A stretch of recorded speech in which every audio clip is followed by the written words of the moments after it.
বাংলাদেশের সকল মানুষের কাছে বিচারটা রেখে গেলাম। মির্জা আব্বাসের যে সন্ত্রাসী বাহিনী এবং উনি যে সন্ত্রাস করে, গ্যাংস্টারবাজি করে, এটা আজকে উনি প্রমাণ করলেন পুরো বাংলাদেশের সামনে। আজকে একটা কলেজে গিয়েছিলাম, সেখানেও টিচারদের সাথে কথা হয়েছে। আমরা বলেছিলাম এই ভোট পবিত্র আমানত আপনাদের রক্ষা করতে হবে। কিন্তু যখন হাবিবুল্লাহ বাহারে গিয়েছিলাম, আমরা আগে শুনেছিলাম হাবিবুল্লাহ প্রিন্সিপাল, যিনি আওয়ামী লীগের আমলে নিয়োগকৃত, এবং সেখানে প্রশ্ন বাণিজ্য হয়ে থাকে, সন্ত্রাসী কার্যক্রম অনেক আগ থেকেই চলে, এবং সেই গভর্নিং বডি হলো মির্জা আব্বাস সাহেব বসিয়েছেন।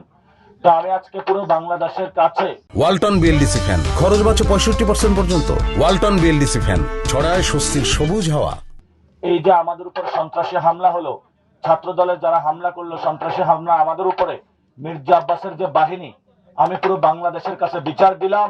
এবং 12 তারিখে আপনারা ভোটের মাধ্যমে এইসব সন্ত্রাসী যে হামলা এবং সন্ত্রাসীরা যেভাবে বাংলাদেশে প্রত্যেক জায়গায় হামলা করে বেড়াচ্ছে, এটার বিচার করবেন। 1 নাম্বার। 2 নাম্বার, জনাব তারেক রহমানের সিদ্ধান্ত নিতে হবে উনার দলে কি উনি সন্ত্রাসীদের পুষবেন, লাড়বেন, নাকি তাদেরকে বহিষ্কার করবেন। আমি তারেক রহমানকে অনুরোধ করব মির্জা আব্বাসকে দলীয় শৃঙ্খলার ব্যত্যয়ের অভিযোগে বিএনপি থেকে বহিষ্কার করার জন্য। সাথে সাথে আরেকটি বিষয় আমি বলবো, আজকে বেগম জিয়ার সাথে আমি পার্সোনালি আগে দেখা করেছিলাম। উনি আমাদেরকে দোয়া দিয়েছিলেন। উনি একটি কথা বলেছিলেন, তোমরা আছো, আমি তো বাংলাদেশটা হয়তো দেখে যেতে পারবো না, আমি অসুস্থ, তোমরা বাংলাদেশটা ঠিক রাখিও। উনি আমাদেরকে এই কথাটা বলেছিলেন। আজকে যদি খালেদা জিয়া জীবিত থাকতো, তাহলে উনিও লজ্জা পেত আজকে বিএনপি এবং ছাত্র দলের এই ধরনের সন্ত্রাসী কর্মকাণ্ডে। আমি আপনাদের কাছে আমি আর কিছু বলবো না। আমি ঢাকা 8 আসনের ভাই এবং বোন এবং বাংলাদেশের সকল মানুষের কাছে বিচারটা রেখে গেলাম। মির্জা আব্বাসের যে সন্ত্রাসী বাহিনী এবং উনি যে সন্ত্রাস করে, গ্যাংস্টারবাজি করে, এটা আজকে উনি প্রমাণ করলেন পুরো বাংলাদেশের সামনে। এটা বিএনপি প্রশাসন এবং বাংলাদেশের মানুষের হাতে আমি উনার বিচারের ভার ছেড়ে দিলাম।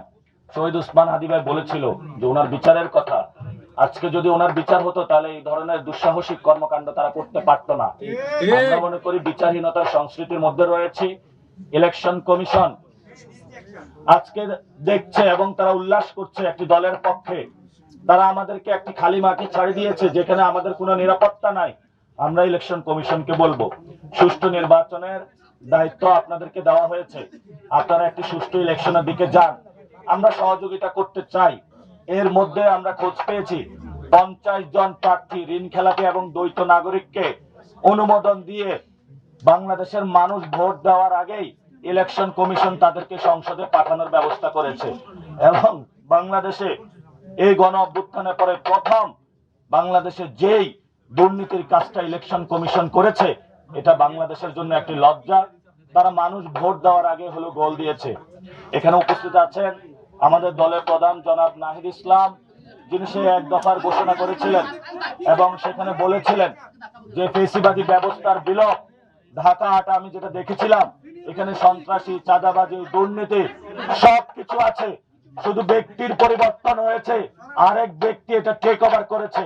আমি নাসিরউদ্দিন যতদিন জীবিত থাকব, আমি এখানে জনগণ আমাকে যদি সুযোগ দেয় তাহলে আমি কাজ করব। আর যদি ভোটে আমি জয়ী না হই, তারপরেও আমি ঢাকা 8 কোনো সন্ত্রাসীর ইনশাল্লাহ রাজত্ব রাখবো না। এটা বাংলাদেশের সামনে আমার কমিটমেন্ট।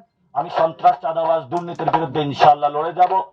এবং আজকে এখানে আমাদের ঢাকা 8 আসনের আসন পরিচালক, পল্টন থানার আমির জামায়াতে ইসলামের শাহিন আহমেদ খান, ওনাকেও অনেক আঘাত করেছে, ভাইরা রক্ষা করেছেন, ছাত্র শিবিরের ভাইরা, ছাত্র শক্তির ভাইরা, আপনারা দেখেছেন অনেককে আঘাত করা হয়েছে।